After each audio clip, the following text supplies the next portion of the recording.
American political system is sophisticated enough to deal with complex issues? No, I believe it's too unethical, and that's where I believe it's going to swallow up itself.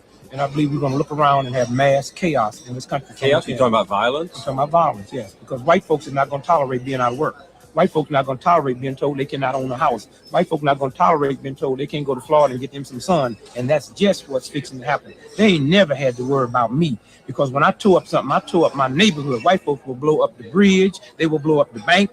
And I'm saying if we don't look and see where this country is headed, because you have white folks in this country that's never been without a job, that's never been without a good job. When I got a good job, I was surprised. I never expected it.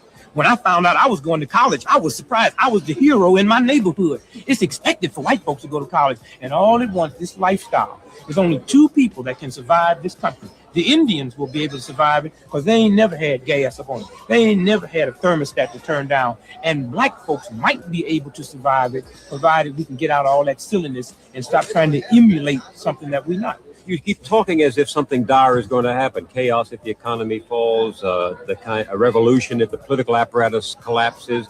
And yet, I don't see much evidence of that. I see instead resignation, disillusionment, a retreat into self-centeredness, the me decade. I don't see any sense of the flames that might flicker into real change. I wouldn't see it neither if I wasn't watching the economy. And I'm not saying that we were cleaner back in that last depression or pure, but conditions forced me to live next to you as my brother. So I knew what dinner was. I don't know who lived next to me now. I don't know who's upstairs. I don't know who's downstairs. I know one thing, every other person got a gun.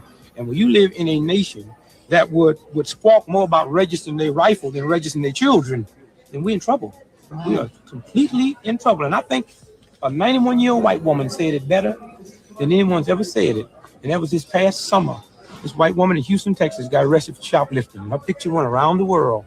And Americans sent that woman $25,000. And she held a press conference and said, thanks, but no thanks. I don't need your $25,000. I need you to change the conditions that reduces people like me into shoplifting. And I love that because it embarrassed me. Because that old white woman upset me because if my grandmother was alive in 91 and got caught shoplifting and white America sent her $20,000, she'd have got on TV praising God and talking about what a good country this is. But that woman put it right. I need you to change the conditions that reduces me down. And that's a funny thing because when you get people that's Christians that really believe in God, they get reduced down to stealing, then you lose that thing. And if America is not watching, we in trouble. Do you believe the American political system is sophisticated enough to deal with complex? Wow. What a remembrance there. Dick Gregory, a consummate spokesperson for the Black community, a consummate friend of the Black press. He did not lie. Welcome to Let It Be Known. I am your co-host, Stacey Brown. Peace and love, everybody. I'm your co-host, Neil Anderson. We have a lot of headlines to talk about today. In particular, today marks the 1-year anniversary of the Los Angeles fires. And so we are going to take a deep dive into that conversation to talk about the state of the city, especially as it relates to African Americans. But the beloved Dick Gregory, I mean, I love the fact that Greer is taking us back for the past 2 days of voices from Minister Louis Farrakhan. Now we have Dick Gregory. You know, they were talking about this a long time ago about the roosters coming to, what do? The chicken's coming home to roost. The chicken coming home to roost, cock-a-doodle-doo. And so just a reminder of this is nothing new that's happening in this country, first of all, Stacey. Yeah, but you look at, and some will say prophetic, but it certainly was easily predictable what he said. No one thought about it at the time, which made him such a visionary. But the guns, we see the problems. They rather register guns than children. You know, it's really interesting because people will fight you on a vaccine, but they won't fight you if you got guns all over the place. And now we're not talking about just regular guns, as you know. They got these war weapons. Everybody in their homes got war weapons. Another thing Mhm. he said that was interesting to me when he talked about they raised all the money for the white woman. And I thought about how Right. last month that woman at Cinnabon attacked that black man and threw and hurled racial slurs at him. And they raised over $100,000 for her on GoFundMe. So it's like it's Mhm. nothing new under the sun. Well, and he also had never lied. White folks, we talked about racism yesterday a little bit, but they do stuff. And he said something that I thought was profound in this, that it- we make black folks will do it to our own community. We don't do it to you guys, right? It was like he's so right. It's unfortunate. I mean, we don't want to do it to them either, but why do it to ourselves? But it's unfortunate. But you put us in those little projects and boxes and stuff like that. It's like putting in a prison. Something's gonna break out, I and it's gonna know. be against each other. That's what they did. Dick Gregory knew what he was doing. He knew what he was saying, and he was very astute. And he, Yeah, hey, we and see I'm so everything glad said. that we have people like Dave Chappelle, who kind of walks in that same vein of using Yep. comedy to speak truth to power. I hope Greer has another oldie but goodie for us tomorrow. But let's jump into these headlines. Yeah, so Donald Trump, folks, is concerned about impeachment. Why? I mean, he got all the power. He says you got to win the midterms. He's talking to fellow Republicans. We have to win the midterms because if we don't, things are going to be so bad. But he said they'll find a reason to impeach me. He said, I'll get impeached. Are you really concerned about impeachment? Why are you so concerned about impeachment? Mm. Well, I know that Al Green, from his first term to his second, is still pushing for impeachment. So keep asking for it, and you're going to get it. Because on December 11th of last year, 140 members of the U.S. House of Representatives voted to advance Congressman Al Green's articles of impeachment against Donald Trump. So maybe that's why. Maybe he Well, knows that they're knocking and knocking, and they're coming. if you are doing what you're supposed to be doing, you wouldn't be worried about impeachment. Richard Nixon was concerned about impeachment because he knew he was committing crimes and he just ultimately resigned. Donald Trump is worried about impeachment because look at the diabolical stuff that he's done. And that's why he's concerned about it. And it's so funny. He said the quiet part out loud. He again said that, well, we're just going to have to declare martial law where there will be no, and this is his words, well, there will be no elections. How long have we been talking about this? Right, forever. So I'm sure we'll talk about it more. But in this next story, 1 year after the fast moving Eaton fires, which we'll talk about a little bit later. But right now, I want to talk about a federal judge has denied Congress member LaMonica McIver's bid to dismiss a federal assault charge based on legislative immunity. This is the third time, Stacey, that her plea to have it dismissed has been rejected. Now, U.S. District Judge Jamil Semper's ruling enabled McIver's prosecution to proceed closer to trial. Now, she has pleaded not guilty to the charges. She assaulted and interfered with immigration officers at a New Jersey detention center during the congressional oversight visit they had with two other lawmakers last year in May. And remember, if you recall, this is when Ras Baraka was arrested and they were trying to check on him. And as you see the brawl there, she's a lawmaker. And, you were just talking about Donald Trump and all of the BS that he does. And she's a lawmaker, and they are still dragging this Black woman through possible prison time. Yeah, and the U.S. The Attorney General for that district, Assistant Attorney General for that district, was removed because they found that she was illegitimate, Trump appointed, whatever her name. I don't, her name is really not important anymore. But this is all ridiculous to the nth degree. This is ridiculous. For sure. The outlawing of free speech in America is in full effect. I see Austin says we need control of both the House and Senate to ensure he is impeached and removed from office. But free speech, caught on camera the arrest of a preschool teacher protesting U.S. actions in Venezuela. It's continued to grab national attention. The arrest of the 22-year-old Jessica Plichka, or whatever, how you say her last name, following a downtown Grand Rapids street march, has gotten a lot of social media attention and disappeared in news outlets, including the Daily Beast, which reported about the Daily Beast has been on top of these things of all mainstream outlets. They are unbought and unbossed, the Daily Beast. So that's why when I look at other outlets that's outside of Black news, it's the Daily Beast. But they have been all over this. They, what happened there was that she gave this scathing television interview about the kidnapping, as she said, of the Venezuelan president and the bombing of Venezuela. And the moment she ended the interview, they took her in handcuffs. So there you go. All of the norms and the liberties that we have, we can't, just take them for granted anymore. And I'll just leave that at that.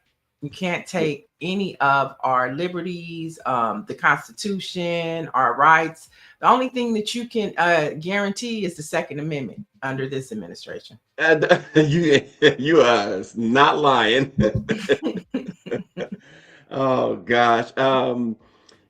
Also, folks, this morning, real quick, this is interesting too. Donald Trump may have done something that he may not have wanted to do when he pardoned all of those January 6 actors. Well, included in that may have been the individual that they've been parading around over the last few weeks, who planted a pipe bomb near the U.S. Capitol on January 6th. There's a great explanation of this. We'll let you check it out. Hate to send you somewhere else to check it out, but Politico, because remember, here's the thing. Donald Trump issued a full, complete, and unconditional sweeping pardon for all things related to January 6th. Those were his words, what he did. They arrested this young man for planting the bomb. And there's a great explanation from a great legal mind at Politico that tells you that what's going to happen and what should happen legally if he's convicted or at his sentencing. His lawyers will present that he's been pardoned. And the Trump administration has been parading this around. They did the victory lap with this and that. Well, folks, this guy is on trial using taxpayers' money, when really the trial will mean absolutely nothing if the law, and again, the big point here, if the law is followed. Oh, wow. And that's the key about this administration is they don't think things out. They don't use data. They don't use data. They don't use experts, right? And so they just, like spaghetti, throw it up, and if it sticks, it sticks. And so this is another example of them not thinking things through, and just throwing stuff out there. And this is what you get. That's it. We'll see.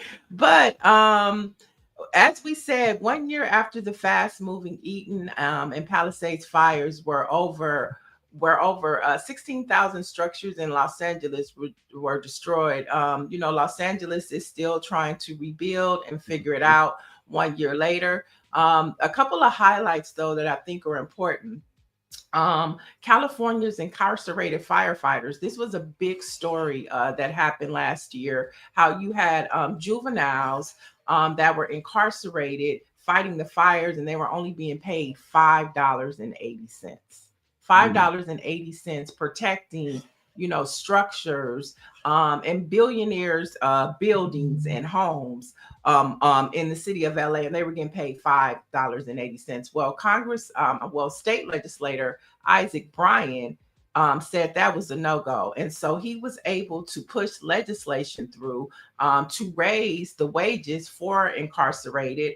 And so that was a victory that came out of that. And then another story that I want to bring up, was from UCLA, where they created a study that said that Altadena's Black community was disproportionately affected by the Eaton fires.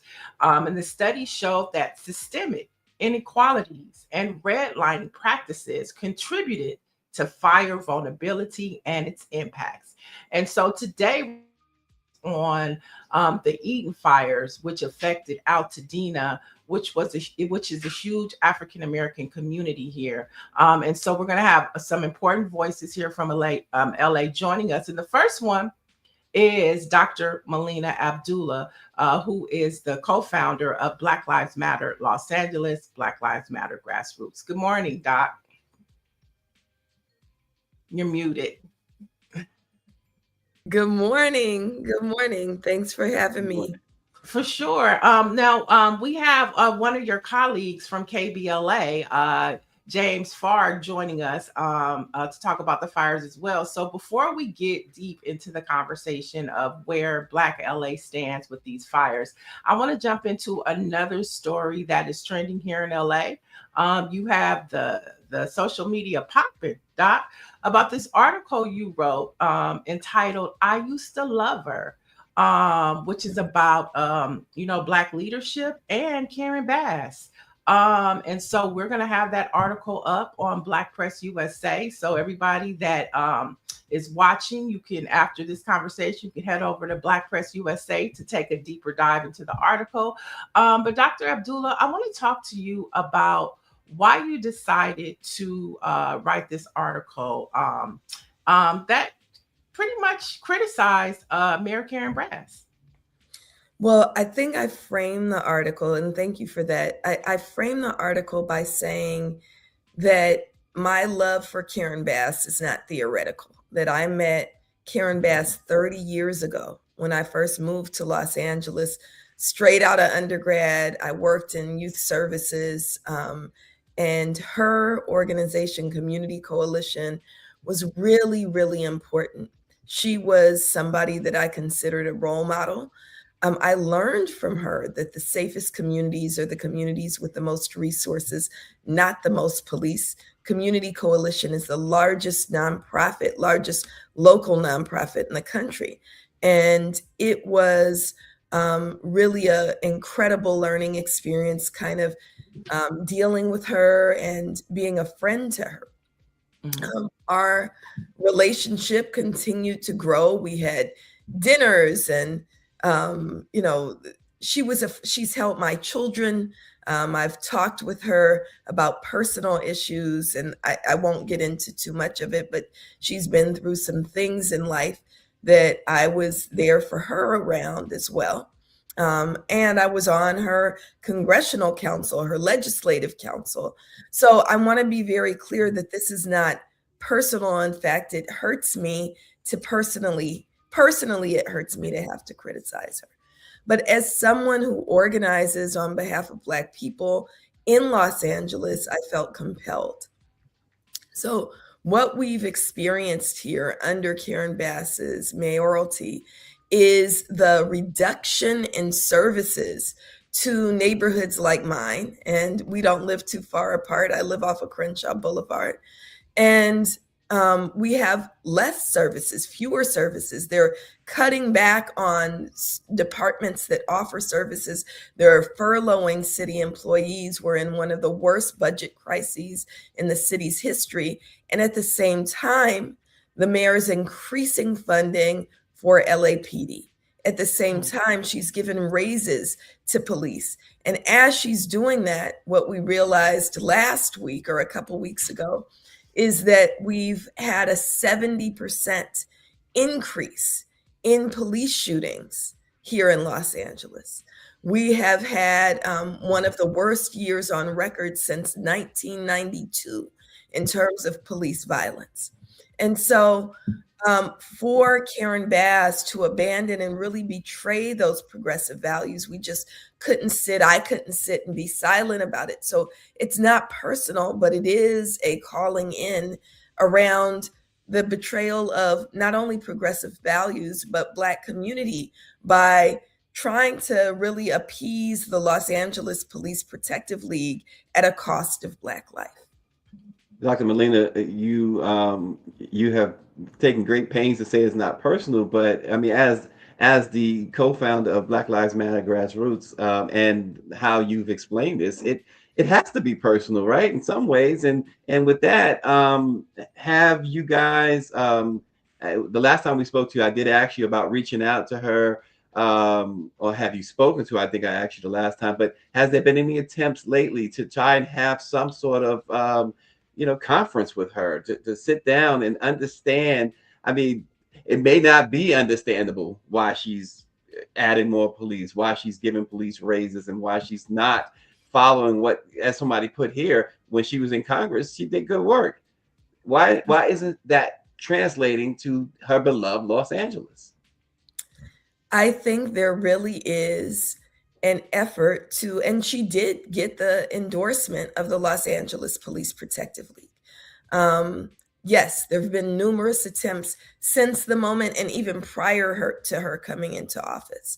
So when she ran, when she was running, she expressed that she intended to do some of the things that she's actually done, which is spend more on police, even though the LA Police Protective League spent millions of dollars to support her opponent and block her mayoralty, right? She kept kind of signaling that she would do favors for police. So we had here in this house, we had an abolitionist conversation with her in the backyard with 20 of our folks, right? And since then, repeatedly, we've had conversations, some of them public, some of them private. Niele knows that every single year since she's been in office, we've presented what we call the People's Budget, which is a survey that's completed by more than 60,000 Angelenos that shows that Angelenos, Black, brown, Asian, white, want to invest in things like after school programs, housing, mental health resources, and want to divest from 3 areas: police, prosecutions, and parking enforcement, right? I call them the 3 Ps.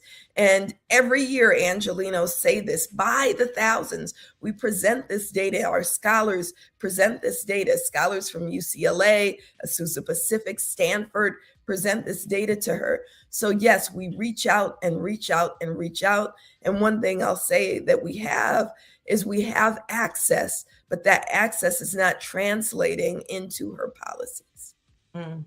I want a subject not to get lost, because everybody's talking about this. I used to love her, a letter to Karen Bass, but you also say, and the Black political class. So what do you mean by that?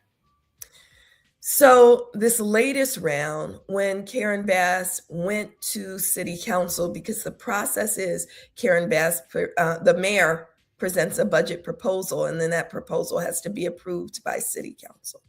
So what happened most recently a few weeks ago is, after raising the salaries of LAPD, which already have salaries, the average compensation, total compensation package for a cop is more than $250,000 a year. So they're not broke, right? This is the total package, not the salary, total package.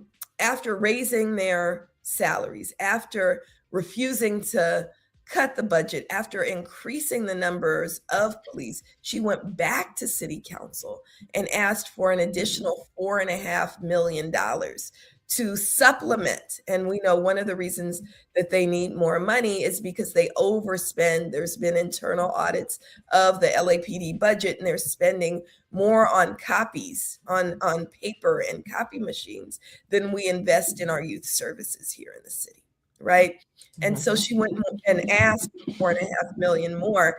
And the president of the city council, who was her mentee, who's Black, I'm not going to call him happens to be Black, but he's Black, and he's my friend, went on the dais, got at the top of the dais and said, there is no amount of money that the police chief could ask for, and nothing he could ask for that we will not give him.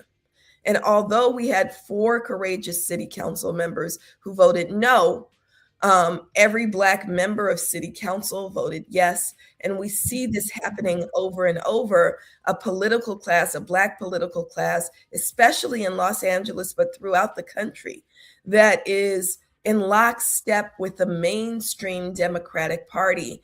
And that costs regular Black folks. So you have a Black political class that refuses to invest in reparations, that refuses to invest in youth services, that refuses to give raises to the intervention workers that actually do the hard work of lowering the rate of crime, because crime is down in every major city, especially Los Angeles. And so this is an open letter, yes, to Karen Bass, but to Muriel Bowser, to Marquise Harris Dawson, and to all of those who are kind of playing politics with Black lives.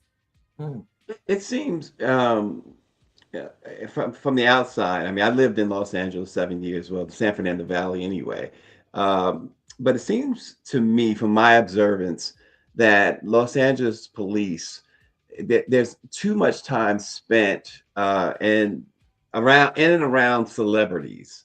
The resources are misplaced there. Celebrities can afford their own private security, but it seems like Los Angeles gives a priority to celebrities. I don't see that in New York. New York has perhaps as many celebrities as Los Angeles. I don't see that with the New York Police Department. Is that an issue?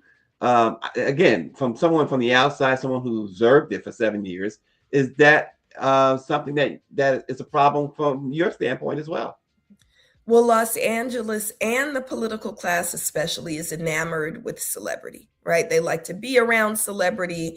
They get all up in a frenzy when celebrities come to City Hall.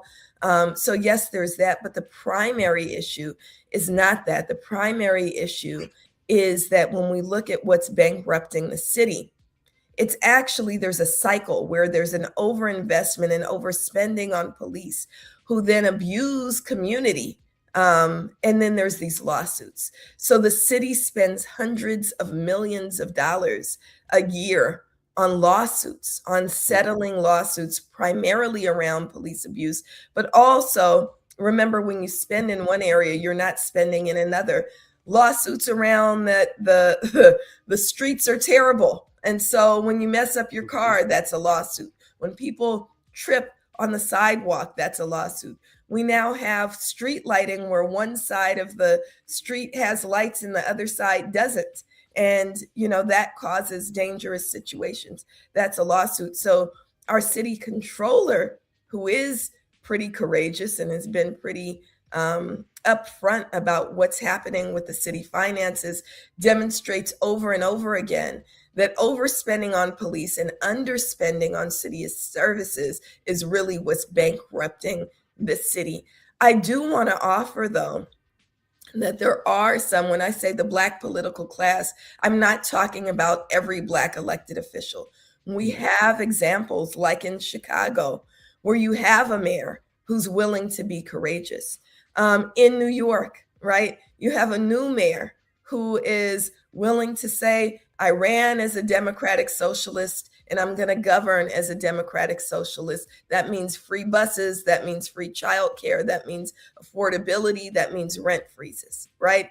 And so these are the kinds of things that we're trying to, again, this is not just criticism of the Black political class. This is coming into the light. We want them to come into the light. This is a moment where they can be courageous, and we're seeing that the people will be behind them if they're courageous and they show that their allegiance is to the people, not to police associations, not to the capitalist class, not to lobbyists, but to the working class people of their cities.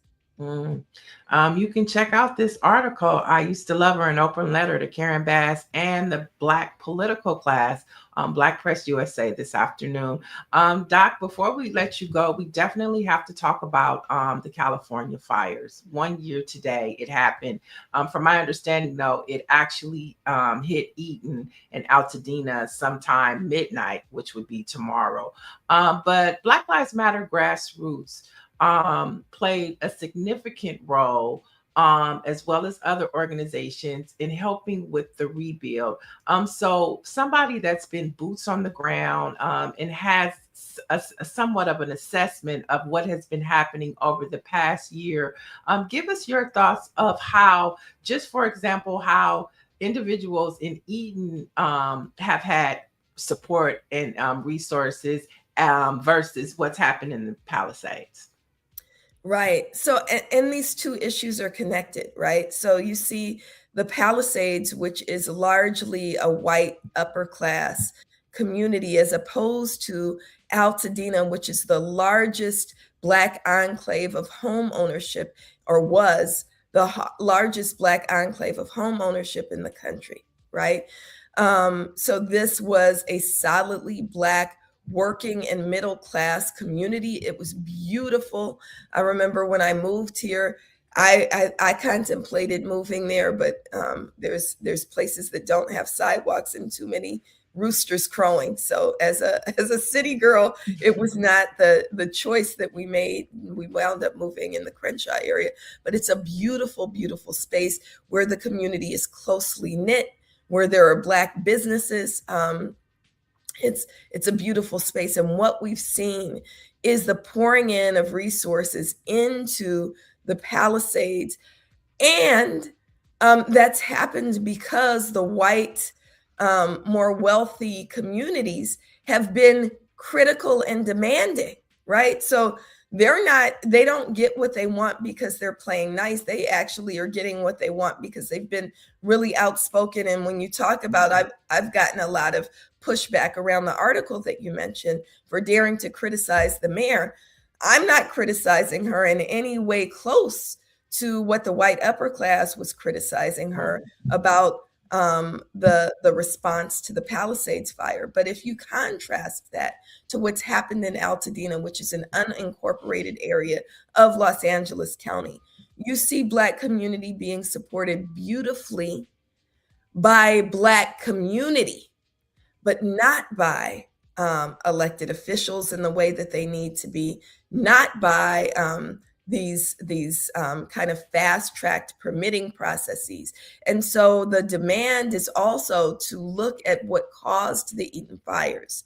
And so there are questions about the role of big business, especially Southern California Edison, which is the energy company that has their, I guess they're called transistors. This is not my area, the technical terms, transistors in the area, and whether or not those were out of date, and they enabled and allowed for kind of the lack of infrastructure and old infrastructure to be the root cause of the Eden fires. So there's what caused it.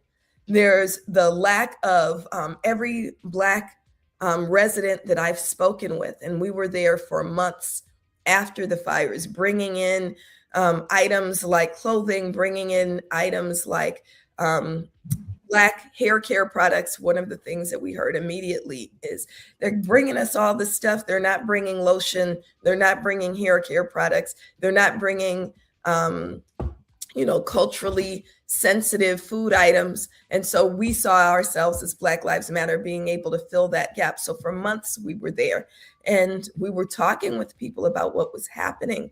And one of the things that we heard is not a single Black resident that we spoke with got a notification from the governmental systems. Every single one of them was saved because a neighbor saved them. So one of our closest comrades, who is one of the early members of the Black Panther Party, and there are actually 3 members of the Black Panther Party who were displaced from their homes that we work with, right? Dr. Molina, I hate to interrupt, but as you know, your colleague James is getting ready to do a live broadcast with Dominique DePrima on KBLA. So we have to bring him in right now because we don't want to lose his important point of view as well. So you can stick around, or we can bring him in and bring you back. It's up to you. I'm happy to do whatever, and James can speak much more to Altadena than I can. Thank you to him for connecting Black Lives Matter grassroots and pulling us in and telling us where we would be most useful. Grateful to him. All right. Thank you so much for joining us. And everybody be sure the article is up, Doc, so people can go and read it right now. You're welcome. All right, loved ones, we're going to bring in right now. He is the host of KBLA's Conversation Live, Altadena Rising. Welcome, James Farr. Thank you for joining us this morning. Good morning, Niel and Stacy. How are you? We are good. Thanks for joining. Thank you so much for having me. Yes, I know. So talk to us about what's happening today here in LA, Altadena. Sure. Today, January 7th, is the 1-year commemoration of the Altadena Eden Canyon fire. I'm currently live on location at a restaurant, Black-owned sandwich shop, Perry's Joint, just about a half a mile from the Altadena border. This time last year, this community was experiencing hurricane force winds, roughly about 11 hours from the ignition of the fire, which took place about 5 miles to my east in the foothills of the San Gabriel mountain range. We know now that the causation of that fire is a result of negligence from Southern California Edison, a utility pole that was decommissioned over 50 years ago, remained in the ground, re-energized, and ultimately burned out an entire community. So right now we're preparing to go live on KBLA Talk 1580, First Things First, with Dominique DePrima, 3-hour broadcast where we're talking to impacted community members, fire survivors, the heroes and sheroes who have, as you just mentioned, Dr. Abdullah and so many scores of others that immediately descended into this community and provided some very much needed relief. Recovery is still on the horizon. Folks here need resources and relief. Wow. Resources and relief. The folks that you've talked to already today, yesterday, the last few days, as to run up to the year anniversary, what's the mood in a nutshell? For some, it's been the longest January of their life. You know, from January 7th to January 7th today, it has been like a perpetual cycle. I think the best way to describe the immediate feeling is angst, anxiety, certainly uncertainty. Many of these folks are still displaced. Thousands are still displaced out of their area and their homes. And so folks are having to continue to just adjust to, you know, what they ultimately didn't sign up for, which is a new normal. It's hard though, people. I can't understate. Right. I think about the elders, right, and being disoriented. You know, things that once were familiar. You've been in your home 30 years, and in some cases, I've talked to some that have been there 60 years. But these are generational houses and communities that have established. Black folks that have plant their deep roots in this community, going back over 100 years in some cases, and to have all of that in a matter of hours gone. And that's so infuriating what you just said when you consider that what you just told us about what started it. I want to go back. Right. I want to go back to that because you brought up Southern California Edison, and I don't know, for the Let It Be Known family, you know, KBLA and Tavis Smiley have been pushing Southern California Edison to talk to the community. And I know that they flaked several times. So where is that conversation at with leadership at Southern California Edison right now? So we endeavor to be a bridge, if you will, right, to help foster communication and dialogue with community in a way that we felt would be most beneficial to those that are impacted. Unfortunately, and I think it's important that I point out, the Chief Executive Officer, Pedro Pizarro, has a fiduciary responsibility, not to the customers, not to this community, but to shareholders. So this is simply profit over people. This is mitigating against damages. And in fact, the compensation fund that they've they're offering impacted fire survivors is really the people's money. You pay us a kind of a service fee, tax fee on your utility bill monthly. So the money's already there. What Edison is aiming to do is to pay people pennies on the dollar, somewhere between 50 and maybe 70 cents if you consider that fortune, right? But they sell it like they're intent on making people whole. That's not the case. Wow. And let me just be clear. Southern Edison is a government authorized entity. It's not a government entity, but it's government authorized.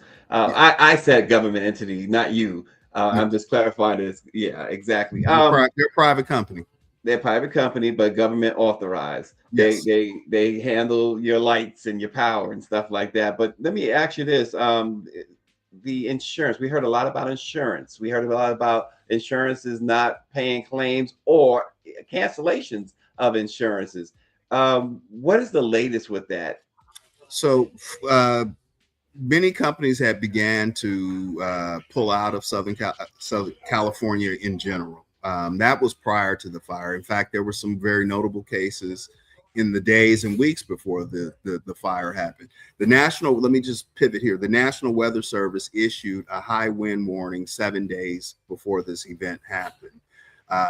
We have legislation that has been put in place by former Assembly member Christopher Holden that would call for these utility companies to basically de-energize the lines when winds get up to this certain point. Back to folks and what they're experiencing with insurance. Some folks are underinsured. Some folks had no insurance. Most people didn't have enough insurance that would be sufficient to rebuild. But most importantly, I think, is their assisted living expenses is what a lot of people have in their insurance policies. That only lasts a year. Depending on the other policy you have, it may last up to 2 years. But what we're going to see very shortly is people still paying mortgages, people having to pay rent to be somewhere. Those resources are running out quickly as of right now. Wow. I know you have to go because you have to get ready for your broadcast, but I mean, I've been watching your page. I've been watching KBLA, Tavis Smiley. Have you guys been able to finally land that interview with leadership at Edison?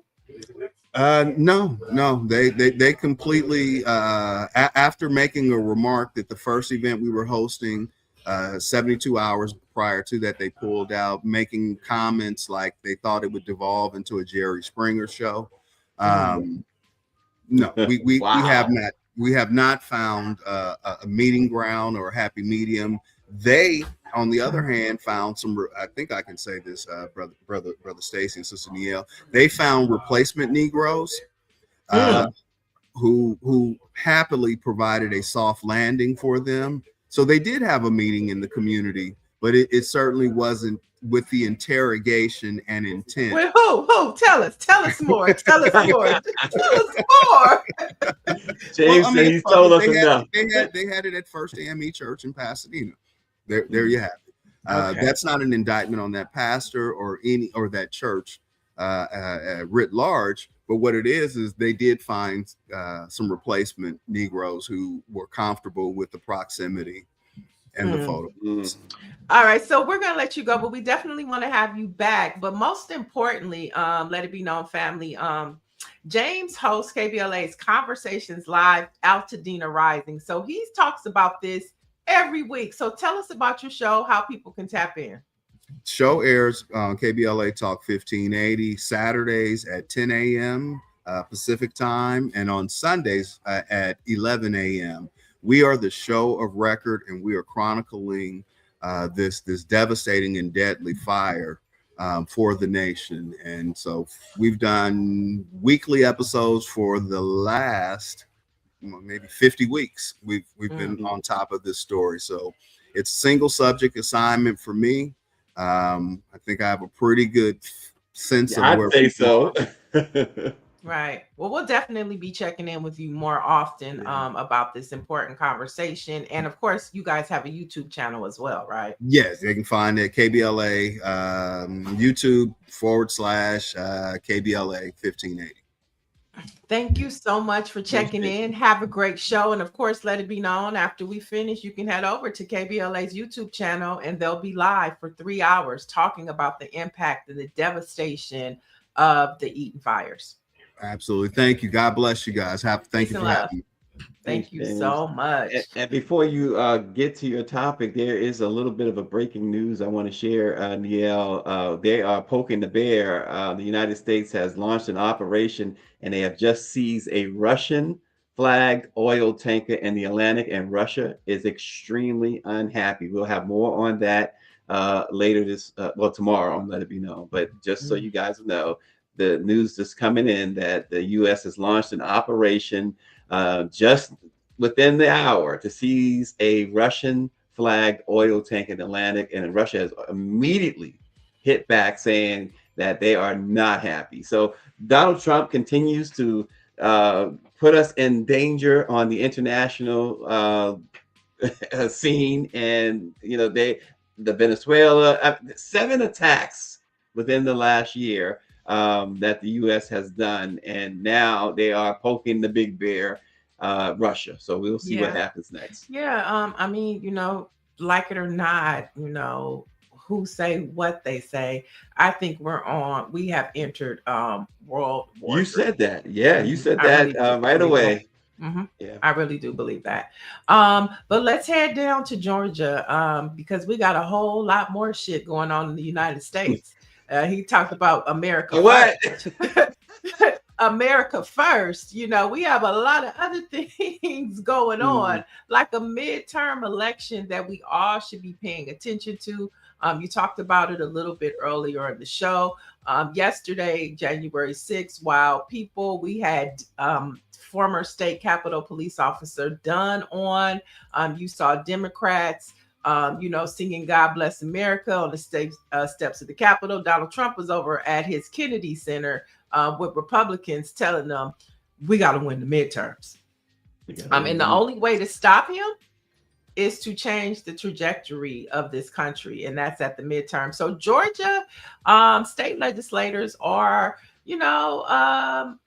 dropping ship too, just like they are in Congress. Georgia is losing 2 Black leaders after Reps Karen Bennett and Lynn Hefner resigned. So a special election is going to be scheduled to fill both the seats representing Districts 94, including parts of DeKalb and Gwinnett County, and District 130 covering Augusta. So we know those are Black communities, so to say. So hopefully, those seats will be maintained because as we look at federal, state and local is just as important. And we'll have more conversation about why tomorrow as we head to Texas. So, people, not just in Congress, but on state levels are just tired, drained. Politics have become so toxic, Stacey. Yeah, in a huge way. And by the way, RNG, he did comment when Dr. Molina was on. He's not happy with Dr. Molina, to say the least, Niele. He says when she was saying she is not criticizing the mayor, she was doing what he says elite whites were doing. He said he tuned out. He says white people dogged out Dr. King, so miss me with what white people are doing and saying. I think he has a problem that she has gone public with her apparent dislike now or disapproval of Karen Bass, and that unfortunately it happens. I mean, and I think she brought up a really good point as it relates to what the Palisades did to Karen, but they got the resources, and I think that's the bigger point, is that when white folks do it, they get the resources. But when Black folks do it and bring up, concerns, I'm not saying right or wrong, but, I think those are legitimate concerns that she articulated very clearly. Why not speak up about them? And especially if you've done it in private. You know, I've been in those private meetings, Yeah. you know. That's what I was where- trying to pull out of her as well. Yeah, there have been. And I she- have yeah. sat. Karen Bass shows up. Now, make no mistake about it. Karen Bass is not afraid to show up and take meetings and have conversations. Unlike the president of Edison, you know, she's going to show up to those hard conversations. But I think after so many conversations, and then there's just still no action, that's where the problem happens. And then you have to also, this was another time. This is when Dr. Melina Abdullah went to a debate that Karen Bass had while she was running for mayor. And Melina was not allowed. They told her not to come. She came anyway. She was sitting in the back, though, very quietly, and they removed her. And so there is this thing to where, you know, you can't be critical out loud about Black leadership. But I mean, you've done it with Merrill Bowser. You know what I'm saying? Listen, I have no problem with being critical, especially if I believe that I have grounds to be. I have no problem with that. And I think that, and this is no indictment on RNG or no indictment on Dr. Melina, but I just believe that we are often too silent, too quiet when it's our own. And I think that's a mistake. I think that you don't want to bring white people into the equation. I get that part, but you know, when folks, we get into the habit when it comes to our politicians, when it comes to our celebrities, that all we want to hear is the nice stuff, the good stuff. Mm-hmm. You know, we don't want to hear the truth or what we know to be the truth, and maybe you don't know it to be the truth. And so now we get criticized. I've been there, and I'm still there with a lot of people. I'm still there, so I get that. But I believe wholeheartedly, you human, you're gonna make mistakes and you're gonna do stupid stuff. Right. Shonda says the question Dr. Abdullah never answered was, did she attempt to make contact with Mayor Bass privately before the letter? She never answered that question. And Shonda is correct. I don't know about that, but I know that since Karen Bass has made mayor, they have had public conversations and quiet conversations about the topics that were in that op-ed. So was there a conversation about, I'm going to drop this piece? I don't know. But I do know that the things that she talks about in those articles were conversations that she's had with Mayor Bass ad nauseum. Okay. Yeah. I do know that.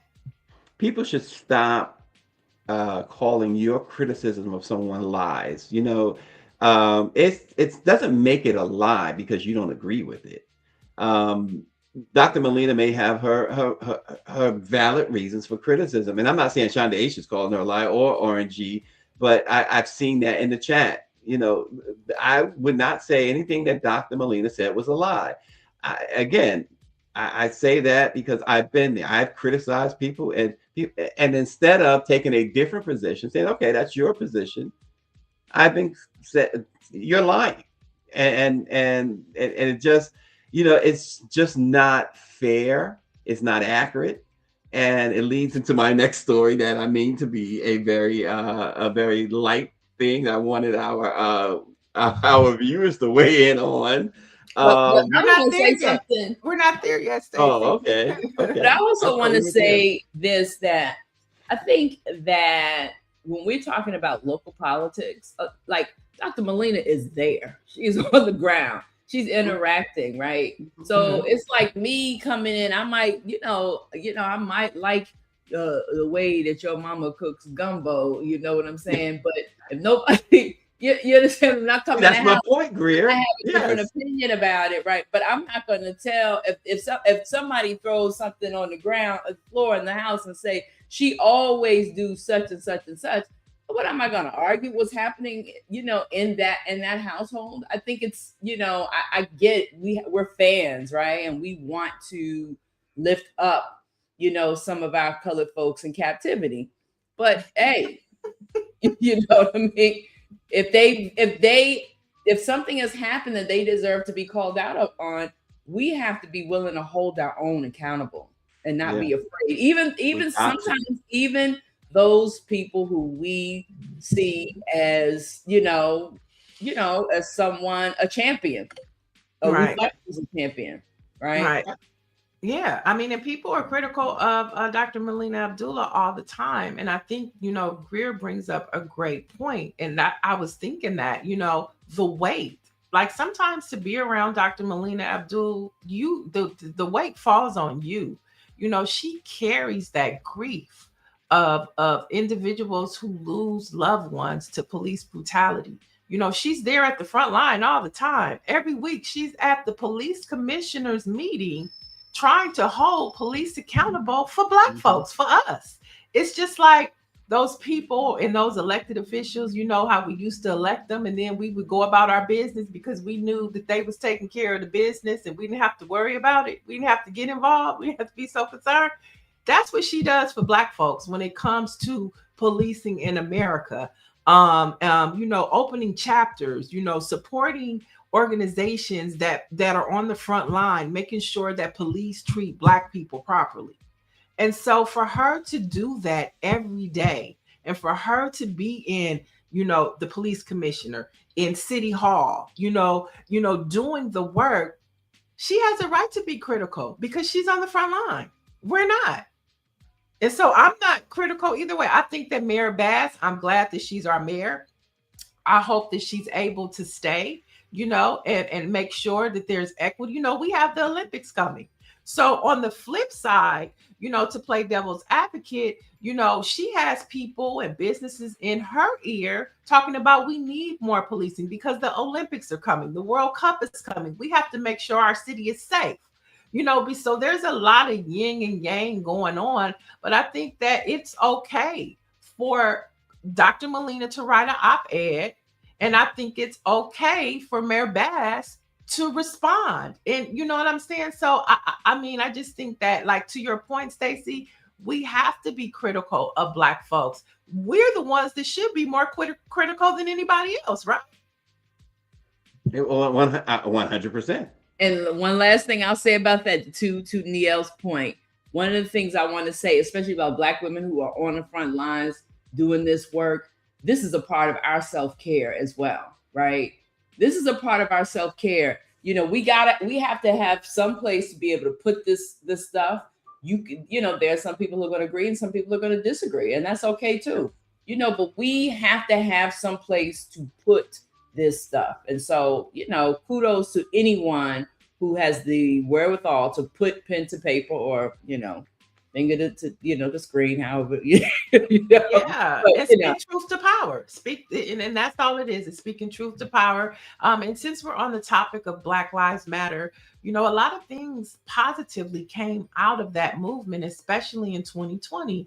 But the Trump administration continues to roll it all back. And I'm talking about a federal judge has dismissed Louisville's proposed police reform agreement with the Department of Justice. Now, this is ending a year-long effort to impose federal oversight following the killing of Breonna Taylor. Now, U.S. District Judge Benjamin Eaton ruled that the city's consent decree could not move forward after the Justice Department, Trump's Justice Department, withdrew support.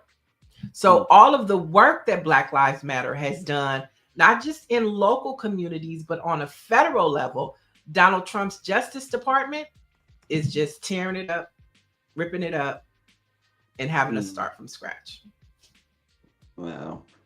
And yeah, listen, it's been a disaster. Let's face it. I mean, that's the only word that makes sense. The whole thing has been a disaster. The whole administration is, when it comes to, well, it's just been a disaster. Yeah. And so we're talking about the work of Dr. Abdullah and Black Lives Matter. This is part of the work. It's not just about protests. It's also about policy shifts. And so this is work that civil rights attorneys, Ben Crump, Lee Merritt, Sue Ann Robinson, this is the work that they have been doing. Yeah. And the Justice Department is saying, no, we don't care. Black lives, what they're telling us is Black lives don't matter. Yeah, it's a continued transcript.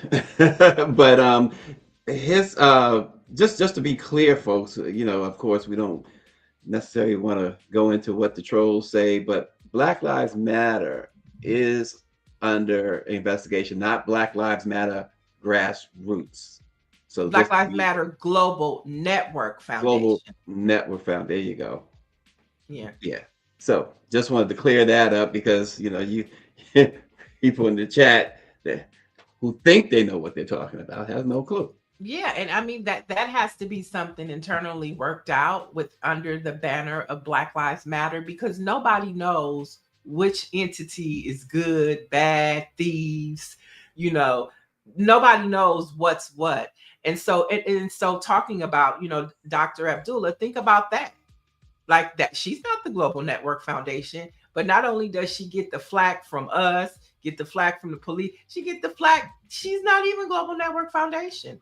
She's not the one that took the money, but she has to wear that weight as well.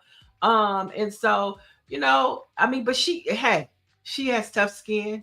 She knows what she's in for, and she's committed to the cause. And so I thank God for people like her, because I don't have that type of capacity. Yeah, like Shonda H said, no one is above reproach. No one. I don't care who you pay your money to go to concerts or sporting events or politician or whatever. No one is above reproach, and that's something that fans should understand, right? Fans of maybe Karen Bass or whomever, right? Because fans are short for what? Fanatics. There you go. And iron sharpens iron too, So hopefully those two ladies are sharpening each other's irons, and they'll figure it out, Maybe they'll figure it out. But and she raised I think it was Shonda H who raised this question, because I raised it too. And you answered it. Whether or not she reached out to her recently, to try and talk about this before the op-ed, but. Folks, read the op-ed. It's whether you agree with Dr. Molina or not, it's a good read. Mm-hmm. And you can dissect it even more. Mm-hmm. Mm-hmm. For sure. So, all right. So where are we now, Niele? I think you want to lighten things up.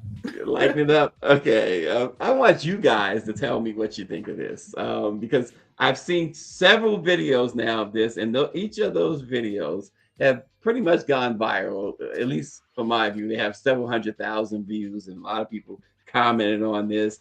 We've talked a lot about, well, I won't say we, but online there's been a lot of talk about Jermaine Jackson's hair, but we're not talking about his hair today.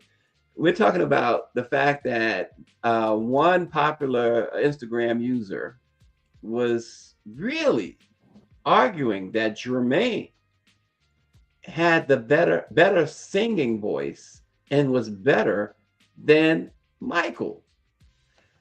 I really want people to chime in on that, because Stacey, seriously, are we really like? Okay. Well, so that this is what I'm saying. But Homeboy was bringing out some stuff, and not that I agree with him, because I don't think that that's a fair comparison.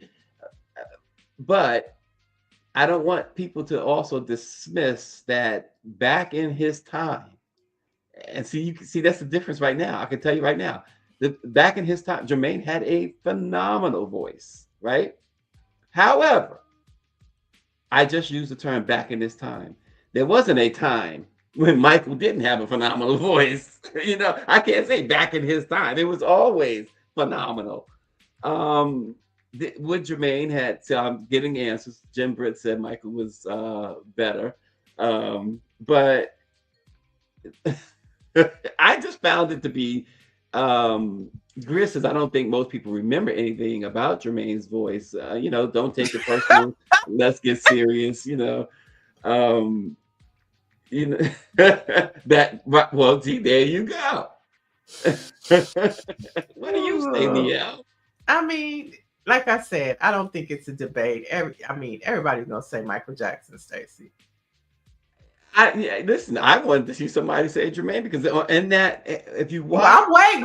I'm waiting. Right. I'm waiting for somebody to say. I'm gonna be shocked. Yeah, I would be shocked too. Well, I won't be shocked. You know why I won't be shocked? Because when I was watching the video of this guy and I looked at the comments, there were 5 to 10 people who was like, yeah, he's got a point. And I was like, what? Is Greer pulling up? Greer's pulling up the comments. She has to see first. Yes. It's like he got a point. I'm like, wait a minute. I don't think so. RG says Jermaine's hair was fried, dyed, and laid to the side. That's his biggest talking point. Nobody is talking that's the about only. Jermaine's voice. It's They're true. talking about. I was surprised. There are 3 videos, right? I was surprised that that was and maybe because people are smart these days with social media, because everybody's talking about his hair. Maybe these folks decided to talk about something else about him, knowing that it's going to get the attention. I don't know, but everybody knows who puts the Jackson in the Jackson name. Okay, it's not Janet, it's not Jermaine, it's not Centipede and Reby. Okay, it's Michael Jackson, and he has provided a foundation. Well, I'll put Joe Jackson has provided a foundation for the Jacksons to reign supreme. But just like there is a Destiny Child, there's one in the Jackson family too, and his name is Michael. He is the Destiny Child. Okay, send us off. Okay, well, I guess for our audience, like you said, there is absolutely no debate at all. But we did like Let's Get Serious. I remember that as a child. I remember that. It's probably what most. It's probably what the only thing most people remember. I can't even remember a solo in the Jacksons or the Jackson 5 that Jermaine Jackson did. What's the solo that he did in some of them songs? Daddy's Home. Okay. That was him. I'm talking about like one of the, like, everybody knows. Like Daddy's Home. Well, I think everybody knows Daddy's Home on an album, but I'm talking about like, their hits. Like, Well, that was a hit. That was a hit. That was a Jackson 5 hit. And they allowed him to do a solo on that one. Yeah, but I'm talking about. Remember, like, he stayed back with Motown when the brothers left for Epic and CBS, and he really thought he was going to be what Michael turned out to be. And I think that, especially Jackson fans, I think that's what their whole. He married a Gordy. He married Barry's daughter. Yeah. But I think Jackson fans hold a lot against Jermaine. That maybe, some internal stuff that they probably shouldn't hold against him. Him and his brother feuded, or let's put it more bluntly, he feuded with his brother, because I don't think Michael paid a whole lot of attention when Jermaine was taking shots at him. But the Jackson fans are very unforgiving people. And Jermaine has caught the wrath of Jackson fans, but he was an integral part of the Jackson 5. I wonder what Michael Jackson's tribe would be like. Beyonce has the Beehive, Rihanna has the Navy. What would Michael Jackson's tribe be called? Fanatics. They just fanatics. They are these people. They've been called fanatics, right? Because we didn't have all these. We didn't have social media, so we dn't have these terms before. But past the Beatles and say Elvis, the Moonwalkers. Somebody put the Moonwalkers. I like that. That's a good one. When you talk about fanatics, these people, they fell out. They cried. They passed out. Right. Let me tell you something. There was a whole group. I've never seen people cry like that and pass out. There was a whole group of people from Europe who moved to the United States for the trial. They got jobs at Costco and other places just to support him during the trial. These are fans. Those are Moonwalkers. Fanatics. We have officially crowned, thanks to MBI 8905. They are officially known as the Moonwalkers now. I'm a Moonwalker. You a Moonwalker? I don't know. I try. But I got some of my family.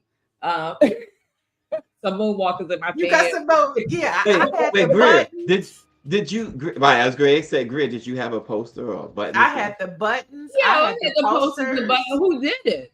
I made my own Michael Jackson buttons. You know what I'm saying? I had the poster of him in the yellow. Remember him in the yellow? Right. And he had the. I had. So that who had poster. Jermaine's poster? Well, see, let me talking about Jermaine. No, it's talking about Jermaine. Right. Listen, let me give you some insight. Let me give the audience some insight. Stacy was Jermaine's boy. His look, and he was the lookout dude, right?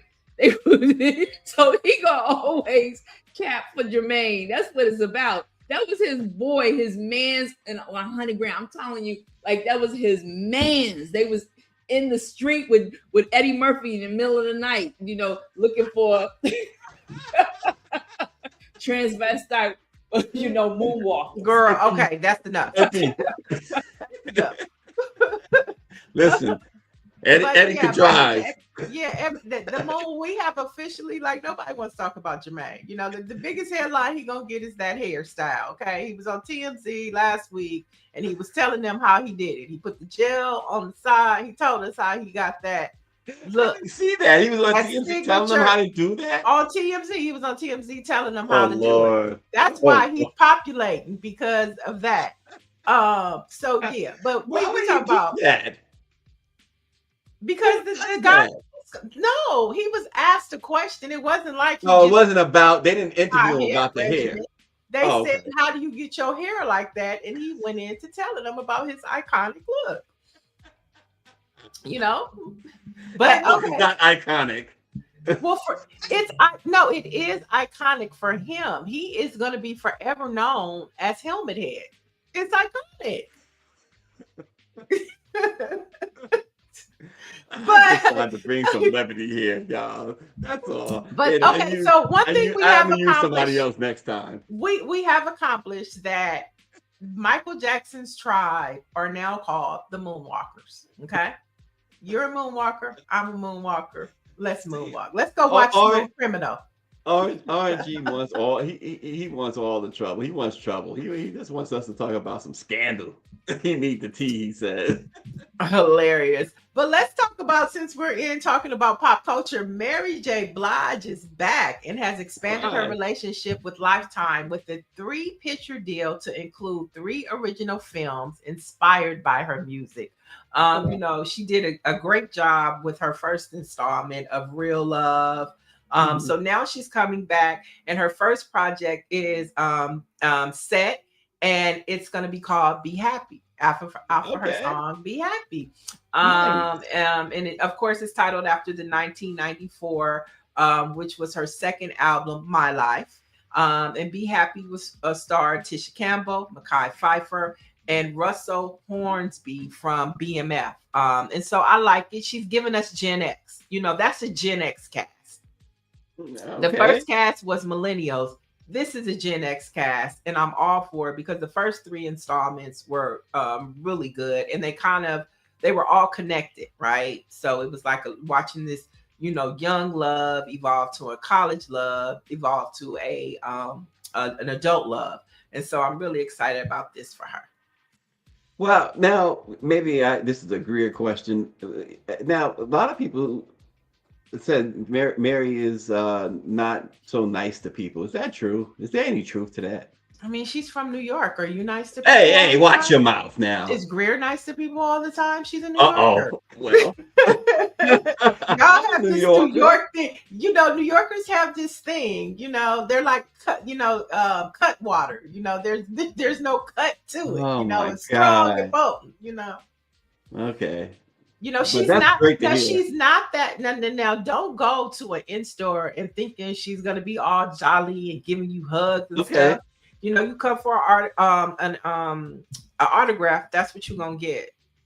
You know, nothing more. You come for a picture. I'm gonna take the picture, but I don't know if I'm gonna smile. Daggone it. I mean, it's Mary J. Blige. She keeps it real. You know.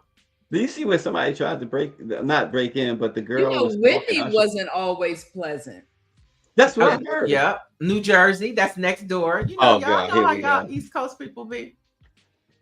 You know what? I got problems with you, LA people. You Angelinos, okay? You know, hey, I'm just saying. You asked the question. I'm just saying. But we love Mary J. Blige. We love her. Did you see the problem Usher had? I don't know how recent. Well, it was recent, but I don't know what day it was. But it just started to circulate. But the girl was sitting on his steps, and he had this long 911 phone call that they aired. I this the lady was obviously driving him crazy. He was trying not to. You could tell he was trying not to make it obvious who he was or who he is. And she's asking him all these questions. He's like, and he finally goes like, you know, I maybe this girl is just a fan or something. You know, the girl sitting on his steps, and he says he's in a gated community, and it's crazy what people do with these fans. The stalkers, and then he was probably afraid that this girl would do some harm. Yeah, oh, okay. I have to get some details about that. Yeah, did she get it was arrested? So the cops did eventually come, and that's when the video finally cuts off, or the audio cuts off, because the 911 operator asks him or tells him there should be 2 officers outside now. Do you see them? And he takes a look. Apparently, takes a look outside, and they are there. He says that, you know, there's cameras all over my home, and but he's kind of muffling his voice. You could tell he was doing it intentionally, because he never states his name or anything like that, and he was trying to, I guess he was trying to keep himself out of the news. But here we are. Well, on a good note, yesterday we told you about the Congressional Black Caucus Foundation internships that are open. So today we're going to tell you about what's happened in Chicago and our former president, Barack Obama. We have a message to play from him. Greer, can you play it? If you're in Chicago, you're definitely going to hear this message. We wanted it to be more than a building. We wanted it to be a living, breathing testament to what's possible when a community comes together. A place that reflects the heart, the spirit, and the pride of the South Side of Chicago, the community that made us who we are. As the center gets ready to open its doors to the world, we're looking for folks to join our team. People who understand that every job here matters. We need people who will keep this place safe and welcoming as security officers, who will make it shine as custodians, and who will greet visitors from around the world as visitor associates, our ambassadors of hope. Because when people come here, we want them to feel what makes the South Side so special. The mix of warmth and grit, the sense of humor that can brighten white Christian men are not in any day, the creativity that turns challenges into opportunities, and the joy that shows up in every block, every place of worship, and every family reunion. So, if you're ready to be a part of something bigger, please consider joining us, because the Obama Presidential Center won't just be ours, it'll be yours too. All right, so Obama is looking for employees for his presidential center, and you can apply from now until January 31st for more than one of the 150 new jobs that they are currently offering. Now, you can visit obamafoundation.org to apply for the jobs and to learn more. And don't forget, the center is set to open in June of this year. How much are you paying? You gotta go to the website and find out. You gotta go find out. Oh man, you know, I will say this. I mean, that regardless of what it means to anybody, doesn't mean anything to me. But I will say this: it is refreshing to see, and I don't care if it was who would it have been. It could have been Reagan, it could have been Clinton, it could have been Bush, or whatever. But it's refreshing to see. It could be Trump, a president, do what he's doing right there in that video. I mean, normally, you know, they just put advertisement out or whatever, you know, but he's giving you that welcoming personal touch and taking the time to do that, even the thought, you know, to say, you know what, let me do it. I think that is so cool. You know, people know I'm not a big Barack Obama fan at all, but I think that was extremely cool. No, it definitely was. And it reminds you, I'm glad that he is coming and stepping out a little more just to remind us of what it means to be presidential, to remind us what a president should look like. And without even saying it, just by his actions. And we were just talking about faith yesterday and talking about faith but just his actions show you how things should be and remind us how it could be if we do the right thing. starting with the midterms in November. And this year, you know. And it's corny that in 2026, Stacey's still saying, I'm not a fan of Barack Obama. But okay, that's just. Why is that corny? I'm just saying. Just saying. Come on, son. But so, oh, go ahead, Greer. She said no. Never We mind. need hear no more. RG says New Yorkers are horrible anyway. He says when it comes to being friendly and nobody speaks English in the 5 boroughs, he says, yo, son, yo, kid. Yeah, David Youngblood says, I'm looking forward to visiting the museum. I am too. I think it's given us that same feeling of what we had when the Smithsonian, the African American of History and Culture Smithsonian was opening in DC. And it was like, ooh, I want to go see that. Like, it's like, ooh, I want to go to Chicago.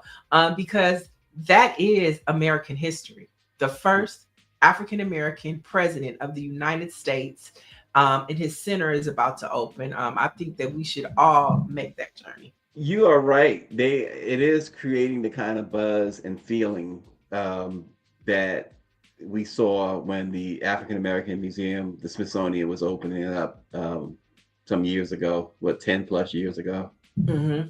So if you're in Chicago, if you have loved ones that need a job, let them know that Obama is hiring.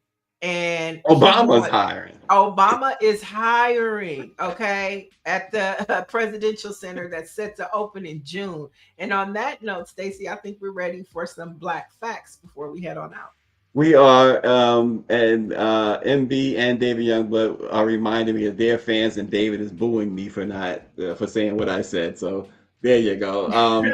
But anyway, on this date, folks, back in 1955, Philadelphia-born singer Marian Anderson broke barriers when she became the first Black person to perform at the New York Metropolitan Opera as a regular company member. She played the role of Eurica in Giuseppe Verdi's opera Un Ballo in Mascara.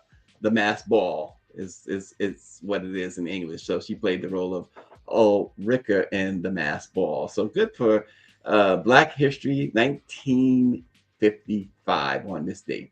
All right, so I'm gonna take us back a little further to the year of 1927. Oh gosh, where the Harlem Globetrotters play their first game. So that happened on today. The iconic entertainment basketball team played its first game in Hinckley, Illinois. Now, this was during an era in American history when Black players were barred from major white teams. So the Globetrotters provided a platform for African American athletes and introduced many audiences to a new style of basketball. Yeah, the first exciting style of basketball. That's those guys. You're talking about talent, and not just being able to put the ball through the hoop, but they were very much and has always been very entertaining. The Harlem Globetrotters. That's a great Black fact. Yeah, you should see it once in your lifetime. I was able to attend one as a child, and the things and the tricks and the antics that they do with those basketball, it's just amazing. It's amazing. I never wanted to be the one sitting courtside when they throw the bucket of water on you, though. That's for sure. So if you can, are they still around, Stacey? They are still around. Oh, yes, yeah. They have women on their team now too. Nice. Okay. Yeah. All right. So that just about ends it. Of course, Dr. Molina's article is up on Black Press USA. So we talked about it enough this morning. So you should definitely go click, and read. And I know Stacey got some stories on there too. That's blackpressusa.com. And tomorrow, Stacey, the story we talked about yesterday about how Texas lawmakers are pushing to erase the Civil Rights Commission. Well, we'll have Rep. Ron Reynolds on tomorrow, who is a Texas state legislator. And remember, we told you each week we're going to be talking to Black state legislators about what's happening on state levels across this country. So Ron is going to tap in and tell us just what's going on with this Civil Rights Commission and if there's anything that Texans can do to stop it. We'll have that tomorrow on Let It Be Known. Thanks for joining us, folks. We'll see you then.